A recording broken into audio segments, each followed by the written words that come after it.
नमस्कार दोस्तों, ocean network में आपका स्वागत है। जिसकी आशंका व्यक्त की गई थी, वही हुआ।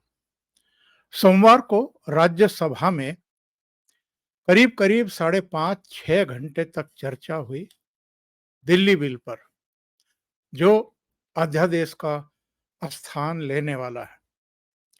और 5-6 घंटे की इस चर्चा में करीब 34 लोगों ने भाग लिया। जवाब गृह मंत्री अमित शाह ने दिया। और जब वो बोलने के लिए खड़े हुए, जैसे-जैसे वो आगे बढ़ते रहे, एक तो उन्होंने यही बताया कि इस बिल को लाने की आवश्यकता क्यों पड़ी। दूसरे, उन्होंने जो सवाल उठाए थे 33-34 वक्ताओं में से अधिकांश विपक्षी दलों ने, भारतीय जनता पार्टी के तो आधे दर्जन ही होंगे या उनके सहयोगी होंगे, पर अधिकांश विपक्षी थे। उन्होंने जो-जो सवाल खड़े किए थे, अमित शाह ने, वो कहते हैं ना कि ब्याज समेत चुकता करना, तो करीब-करीब उसी अंदाज में जब बोलना शुरू किया और एक-एक करके यहाँ तक कि पी चिदम्बरम को और राघव चड्ढा को भी ठीक तरीके से धोया।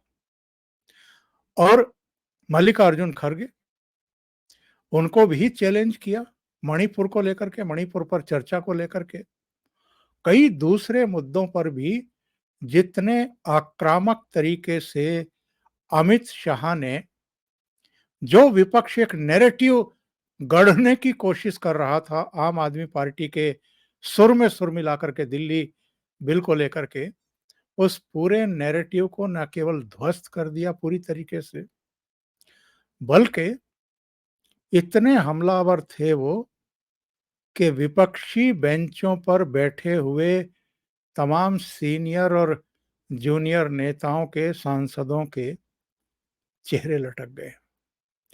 अब जरा गौर करिए उसका, जो मैंने सोमवार सुबह एक प्रोग्राम किया था और जिसमें ये कहा था कि अमित शाह राज्यसभा में और प्रधानमंत्री नरेंद्र मोदी लोकसभा में, जब अविश्वास प्रस्ताव पर चर्चा खत्म होगी और प्रधानमंत्री जवाब देने के लिए उठेंगे, तो ये दोनों नेता 2024 के लिए, यानी लोकसभा चुनाव के लिए टोन सेट कर चुके होंगे। और सोमवार को अमित शाह ने यही काम किया। एक-एक करके जिस तरीके से उन्होंने धुलाई की है, अरविंद केजरीवाल और उनके पार्टी सांसदों पर तो वो एक तरीके से कहर बन करके बरसे हैं।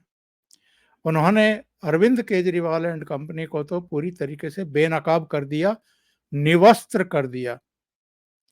जो ये नैरेटिव बनाने की कोशिश कर रहे थे डे वन से कि साहब 19 मई को जल्दबाजी में सेंट्रल गवर्नमेंट इसलिए अध्यादेश लेकर के आई थी कि सुप्रीम कोर्ट की वेकेशन शुरू हो रही थी, उसका फायदा उठाना चाहते थे।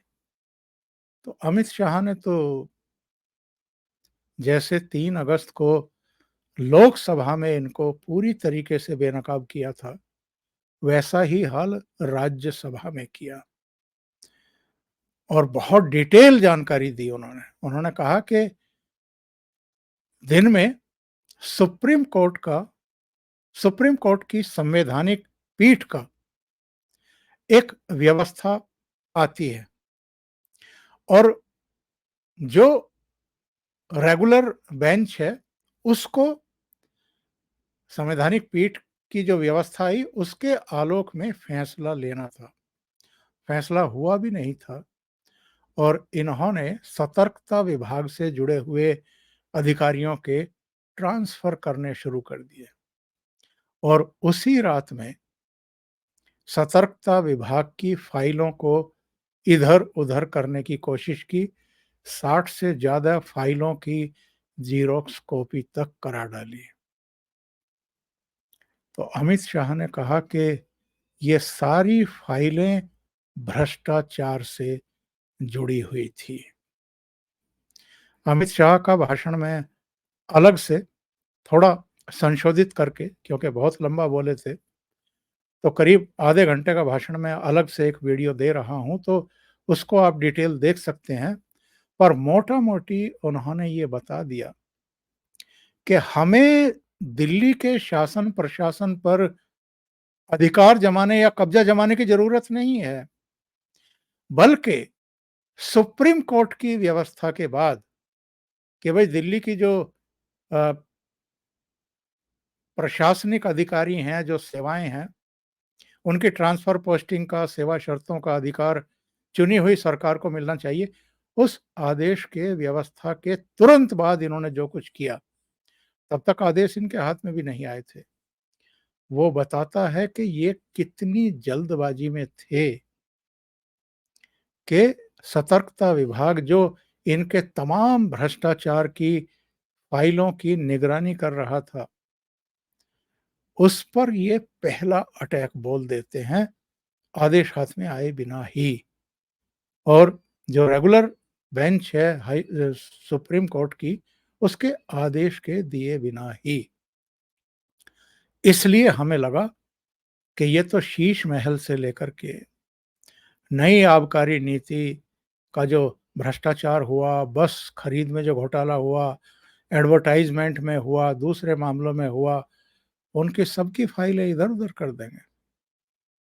और ये अपने मनपसंद अधिकारियों को वहाँ तैनात करना चाहते थे, ताकि इनके खिलाफ, इनके भ्रष्टाचारों के खिलाफ जो जांच पड़ताल चल रही हैं, उन फाइलों को खुर्द-बुर्द किया जा सके या उनको ठंडे बस्ते में डाला जा सके।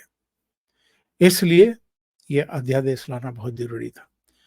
और उन्होंने ये भी बताया कि अध्यादेश को अब चूँकि सरकार विधेयक में, कानून में तब्दील कर रही है, इसलिए इसकी डिटेल बताना ज़रूरी है।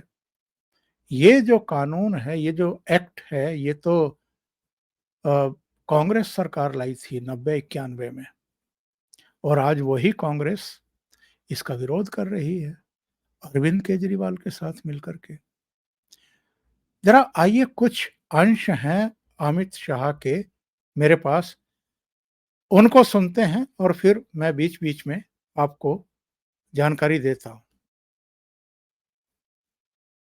दिल्ली के लिए भी बीजेपी का अधिकार नहीं। दिल्ली में बीजेपी की दोनों बार सरकार नहीं हुई। ये चिदम्बरम ने जब भाषण दिया तो उसका उल्लेख कर रहे हैं अमित शाह। उन्होंने ये कहा था चिदम्बरम ने कि चूंकि 2 बार से भारतीय जनता पार्टी दिल्ली में हार रही है विधानसभा का चुनाव, तो इनको तो दिल्ली के बारे में कुछ बोलने का, कहने का, करने का अधिकार ही नहीं है। तो ज़रा देखिए अमित शाह ने पी चिदम्बरम की कैसी धुलाई की है, और कांग्रेस की भी। चिदम्बरम साहब ने कहा कि दिल्ली के लिए भी बीजेपी का अधिकार नहीं। दिल्ली में बीजेपी की दोनों बार सरकार नहीं हुई। तो भाई अगर यही सिद्धांत है तो आपको तो बोलने का ही अधिकार नहीं है। आपके तो ना संसद सदस्य है, ना धारासभा में कोई सदस्य है। हमारे कम से कम 7 संसद सदस्य भारतीय जनता पार्टी के, और यही थियरी को माने तो विपक्ष के नेता ने ढेर सारे राज्यों के लिए वो बोल ही नहीं पाए। यूपी के लिए नहीं बोल पाएंगे, बिहार के लिए नहीं बोल पाएंगे, बंगाल के लिए नहीं बोल पाएंगे, ओडिशा में नहीं बोल पाएंगे, नॉर्थ ईस्ट में। ये सदन का हर सदस्य देश के झर्रे झर्रे के लिए चप्पे बोल सकते। किस तरह से देश के गृह मंत्री को रिस्ट्रिक्ट करना चाहते हैं? मान्यवर, मैं सदन का सदस्य हूं तो भी देश के किसी भी हिस्से के लिए चिंता करने का मेरा अधिकार है, और संविधान दत्त अधिकार। मान्यवर, किस प्रकार की बात इतने सीनियर व्यक्ति करते हैं? मान्यवर, इसके बाद मणिपुर को लेकर के जो ये हंगामा कर रहे हैं लगातार 20 जुलाई से ही, प्रधानमंत्री को बुलाओ, 267 में इसकी बहस कराओ ताकि मतदान हो सके। अब राज्यसभा में मतदान की व्यवस्था तो है नहीं, लोकसभा में है, लोकसभा में ही चुने हुए मेंबर ऑफ पार्लियामेंट भी आते हैं, लेकिन ये लोग राज्यसभा में प्रधानमंत्री को बुला करके वोटिंग करवाना चाहते हैं। तो अमित शाह मणिपुर को लेकर के भी इन पर जम करके बरसे और उन्होंने कहा कि मणिपुर पर चर्चा से हम नहीं भाग रहे हैं, आप लोग भाग रहे हैं, क्योंकि अतीत में आप लोगों ने ऐसे-ऐसे कारनामे कर रखे हैं, जिसकी वजह से मणिपुर आज इतने लंबे समय तक सुलग रहा है। और उन्होंने और क्या-क्या कहा है, जरा एक बार सुनिए। मान्यवर, मणिपुर के लिए भी मैंने सदन से पहले ही आपको पत्र लिखा है कि मणिपुर के लिए चर्चा के लिए मैं तैयार हूं। आज भी कहता हूं, अभी 11 तारीख बाकी है, हमें कुछ छिपाना नहीं है, छुपाना आपको है जो चर्चा होने नहीं देते हो, आपको छुपाना है। और मैं कहता हूं मान्यवर, 11 तारीख को चर्चा खड़गे जी कह दे, मैं कहता हूं इसी तरह से सुन नहीं पाएंगे मान्यवर, नहीं सुन पाएंगे। यहां तो हम हर रोज बिल लेकर आते हैं, भाई गिरा दो बिल, बहुमत है, ये बिल गिरा दो, लो ये बिल ही गिरा दो, ये बिल गिरा दो। मान्यवर मुझे बताइए, देश की जनता देख रही है, क्या हासिल है वोटिंग से, क्या हासिल है? सवाल आप मणिपुर की स्थिति, मणिपुर की चिंता और सरकार ने उठाए गए कदम पर चर्चा करने चाहते हैं या वोटिंग से शो ऑफ स्ट्रेंथ करना चाहते हैं? और वोटिंग से शो ऑफ स्ट्रेंथ करनी है तो भी हम डरते नहीं है, इसी बिल में कर लीजिए, अभी दूध का दूध और पानी का पानी। मान्यवर, 11 तारीख को चर्चा के लिए खड़गे साहब हाँ बोल दे, मैं सदन में चर्चा के लिए तैयार हूं।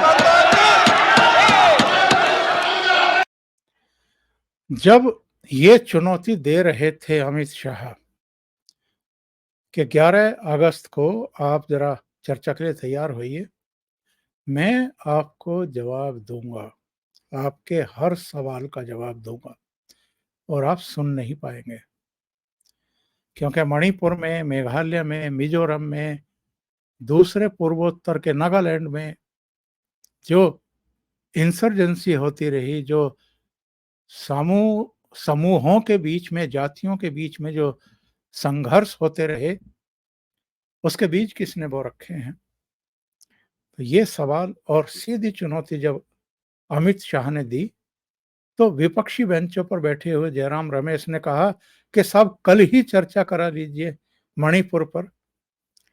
तो इस पर अमित शाह ने इनके शाणेपन पर भी तंज कसा और इनको याद दिलाया कि लोकसभा में मोदी सरकार के खिलाफ अविश्वास प्रस्ताव आप ही लोग लेकर के आए हैं ना।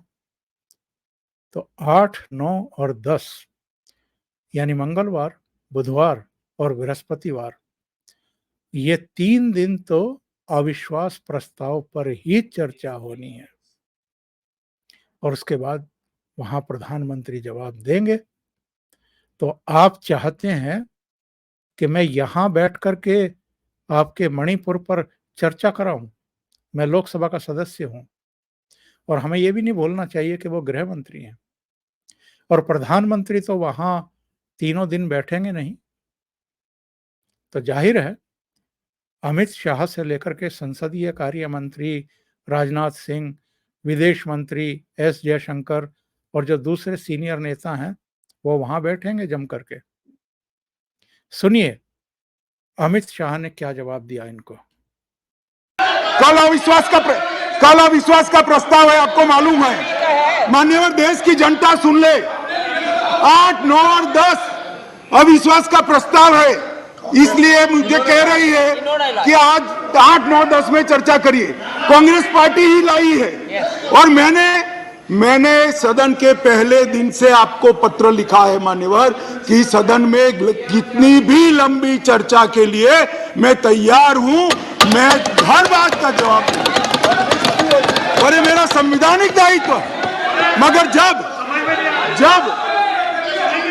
जब लोकसभा में अविश्वास प्रस्ताव पर चर्चा होती हो तब ये चाहते हैं मैं यहां बैठूं।